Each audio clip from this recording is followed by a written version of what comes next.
Guys, what is going on? It is a new year, 2022. A bunch of new stuff has happened. 2021 was amazing. We had so many opportunities. We met so many new people and had some great experiences.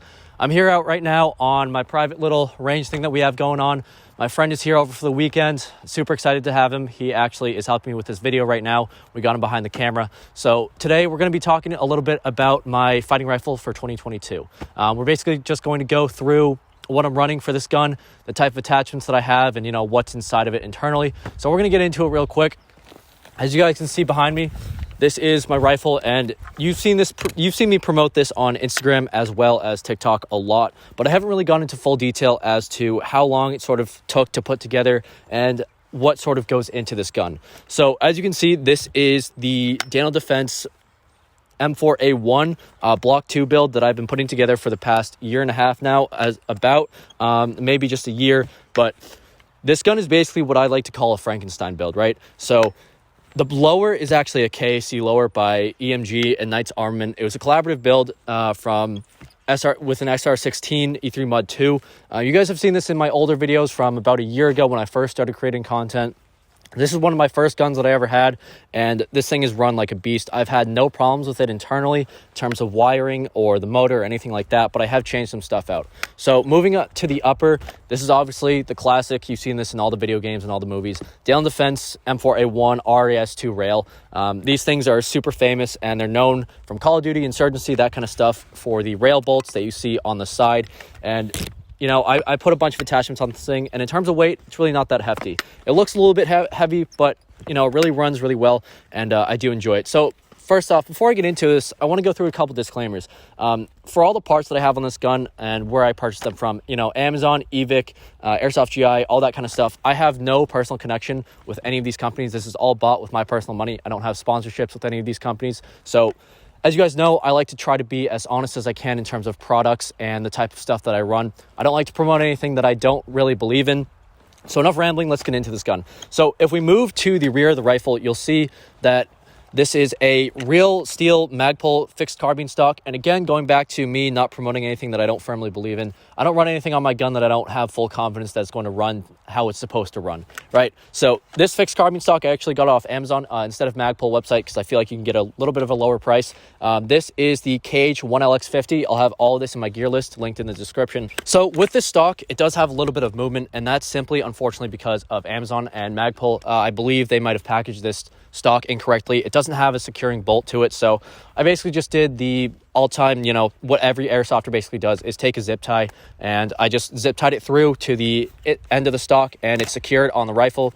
Now, changing out batteries does make this a little bit of a pain in the butt. I do have to take the zip tie off, take the stock off, put the battery in, and throw it back on, and have to re-secure the zip tie. But that's not a big deal. I deal with it, and honestly, for looks, it's amazing. Moving up to the top of the rail on the rear, we have a UTG SCP MF3 magnifier. This is an EOTech G33 replica magnifier. Even though it is a replica, I know a lot of people are against running certain replica things for obviously sights and reticles and that kind of stuff. But this magnifier is amazing. It was about $60, I believe, on Amazon. I can leave everything in the description below as always. But yeah, this magnifier is amazing. It works really well, and it matches up perfectly with my 5.53 replica main reticle, my main EOTech here. And actually, if you pull it down, it's going to flip to the side, just basically like any magnifier is going to do. And you can flip back up with little to no effort. So this is definitely amazing. I do enjoy this for running both outdoor and CQB. And we'll get into the specifics of CQB running a magnifier later on. But moving forward, as I said earlier, this is a 5.53 replica. I like to keep all my attachments running the same type of batteries, which is nice. So this runs a CR123A battery as well as the PEC box at the front. So I have the same type of battery basically for all my types of guns that I use. So yes, again, you have the red and green reticles with the buttons on the side. This is a really amazing reticle. It has different modes. You can obviously zero it. It holds zero, especially for an airsoft gun. A lot of replica sites that you see do not do that. And going back to what I was saying about airsoft creators, sort of pushing gear that they don't firmly believe in. And I try to stay away from that. I've actually had companies from foreign countries reach out to me to promote their products, and I firmly deny them because I don't believe in their systems that they're advertising. And I think that all airsoft creators should try to be as honest as they can in terms of promoting products to fellow players, because I believe that hurts the community in terms of, wasting money and spending money on products that they don't firmly believe in. Now, what I was saying about running a magnifier inside a CQB, that actually goes into me running a RMR at a 45-degree offset. A lot of people don't believe in a 45-degree offset for Airsoft, and that's simply due to the hop-up. I believe that the hop-up is going to obviously change the direction of your BB. So if you're going to aim it on a target and you're going to cant your gun, obviously to the left or right, the BB is going to go with it due to the backspin of the BB and it moving up and down. So the reason I run a magnifier and an RMR for Airsoft is when I play indoors, you're at a certain distance where the hop-up isn't really going to take effect until a certain amount of range that it is away from the gun. So if you go outdoors and you shoot your Airsoft gun, that BB is not going to hop until a certain amount of distance. That's why I run the magnifier. If I'm engaging an enemy or an enemy player and I don't have time to flip this magnifier down and move to my main EOTech holo sight, I can simply cant the gun and I can use the red dot on the RMR to acquire my sights and take out anyone that's shooting at me. And I really do enjoy this. Again, it was pretty cheap off Amazon, maybe about $50. The 45-degree offset sight was like $16. So those two together are about like $75 in total. But it's not too bad, and it really is a good little sight for you to use indoors if you do choose to. Instead of staying at the top, we're going to move down to the lower a little bit. This is a RVG foregrip. It's a Magpul foregrip replica made by RVG, obviously, and it secures the Picatinny mount with 2 bolts. And this is really sturdy. It's amazing. It's really good for a C-clamp. You guys know I love my C-clamp. But yeah, this thing is really sturdy. It's actually hollow on the lower, so it's not too heavy, and it doesn't add any unnecessary weight to your gun. Now, the Night Evolution dual pressure pad switch is something that I don't see a lot of people running on Airsoft guns. A lot of people don't really look into Night Evolution simply because it's an Amazon brand, right? It's a knockoff of a Surefire switch or flashlights and that kind of stuff. But I really do enjoy these, and I actually run a Surefire replica by Night Evolution on the front of my gun, but we'll get into that later. But yes, this is a Picatinny mounted dual pressure pad switch, and I actually have this wired, so my flashlight is at the front and then my laser is at the rear. And I really do enjoy that because it makes it easy for me to just move my thumb up and down and of my rail, and I can get to things easily. Secured, the way this is secured, the wiring, it's dual input. So again, it's mounted to 2 things, and I use zip ties. A lot of people like to push Ranger bands. I simply don't like Ranger bands simply because of how wide my rail is. And I used to use these, but they just snap, and I can't rely on them as much as I usually do with zip ties. And zip ties are actually a lot thinner, so they're able to go in between the rail slots, and they don't really put a hindrance on your grip or anything else. Now, moving forward, this is a Action Union Airsoft Pec Box. This thing is amazing. I don't believe it's actually supposed to be owned by Airsoft players or civilians in general, simply because it's shipping from a foreign country, and this laser is very powerful. At night, you can actually see the beam coming straight from the laser, and I think during the day, I don't know if the camera's going to project it or not. Most likely not, but there's a straight beam coming from the laser, and it's pretty bright. So you can pick this up on Amazon for $80. But just be careful with it. Obviously, at night, if you're playing, don't aim it at the sky. Try to be aware of where you're shining this thing. Don't shine it in people's eyes, because whether it's a powerful laser or not, you could really hurt someone's eyes using one of these things. So moving down to the side rail, again, I'm running a Surefire Scout replica by Night Evolution. These things are amazing. They're thin, they don't take up a lot of space, and they simply mount to the Picatinny rail from a basic screw.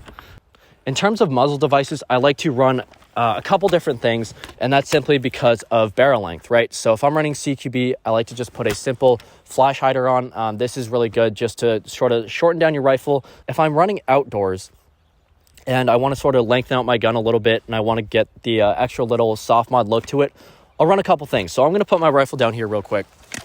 We're going to actually move to the side here. And these are 2 muzzle devices that I choose to run. And these things are amazing. They're both hollow. There's no foam in either of them, but they really do work in terms of sturdiness and really getting the BB out of the gun. You know, some suppressors, the BBs get stuck and they bounce around, but these don't. This black one is an SRC Armament Company suppressor. It has the little, I think it's called a corn cob on the side. This thing is amazing. As you can see, obviously, from the front, it's a little bit scratched up. It's gone through the weather a little bit, but it's amazing, and I do run this on my gun a good amount of times. Second one is Silencer Co. I try to use this as little as possible, but if I have to, I will. This is a Silencer Co. West Valley, Utah 22 Sparrow. This thing is pretty nice. It actually amplifies your gun instead of suppressing it. So that's kind of interesting in terms of usage, but it's definitely shorter. However, the reason I don't use this is because I find that my BBs do get stuck in this a little bit. It has a weird kind of hole at the end, and the casing inside is a little bit strange. It also doesn't match the exact color of my rail. Now, that doesn't really matter anymore, considering we're going to be painting my rifle. But in terms of coloring, doesn't match up well, so I try to use it as little as possible. Now, finishing up with the external parts, as you can see on this side, I have a 2-point sling. Now, there's a little bit of controversy out there with running slings. You know, you can run a 1, 2, or 3-point, and I like to stay with the 2-point because it keeps my weapon secured to my body, and obviously I can transition sides if I do need to. I also like to keep it on the weapon versus the stock. Now, the thing with Airsoft is obviously the stock. You have to take it on and off to replace the battery. I don't have full reliance on my stock that it's going to be able to stay on the buffer tube while I have this heavy rifle slung on my chest. So I try to keep it at the back of the rifle so it's actually secured to my body and to my gun, so it's a little bit more stable. But a lot of you guys on Instagram, and I believe TikTok, have seen a video of me using this sling, and it fell on my toe, and I was actually out of commission for a little bit. So this sling, it's not the sling itself, it was simply how I set it up. I had this sling set up where it wasn't doubled back on itself on the rear buckle, so it actually came loose and fell on my toe, therefore causing what happened. But I can fully promote this sling. I have full confidence in it because it is sturdy. It has worked out for me on the 2 years. It's actually mounted on the rail through a quick QD sling mount. You can get this off Amazon for like $5, and this thing is amazing. Moving from the externals to the internals, I actually don't have any upgrades in this. The only upgrade I have in it is a high torque motor for my Crytek, but that's not really an upgrade. It runs basically equally the same. This does have a quick change spring, but you know, that's again not really anything. I do plan to do some upgrades with the maple leaf bucking, Prometheus barrel, and a new hop-up unit, probably a max. But internal upgrades, nothing really. This does not have a working bolt release or bolt catch, simply because of the system, but it works really well. And then in terms of magazines, this is just a PMag. I believe it's a Lonex. These things are amazing. It actually came with the gun. Fits really well. There's a minimal wobble in it, but this gun is really nice. And then I just run, obviously, my other magazines on my plate carrier. But this gun overall is amazing. I do hope you guys enjoyed this video. This is actually going to finish it up. I do plan to use this for the rest of the 2022 season. Obviously, times change with the 365 days in the year.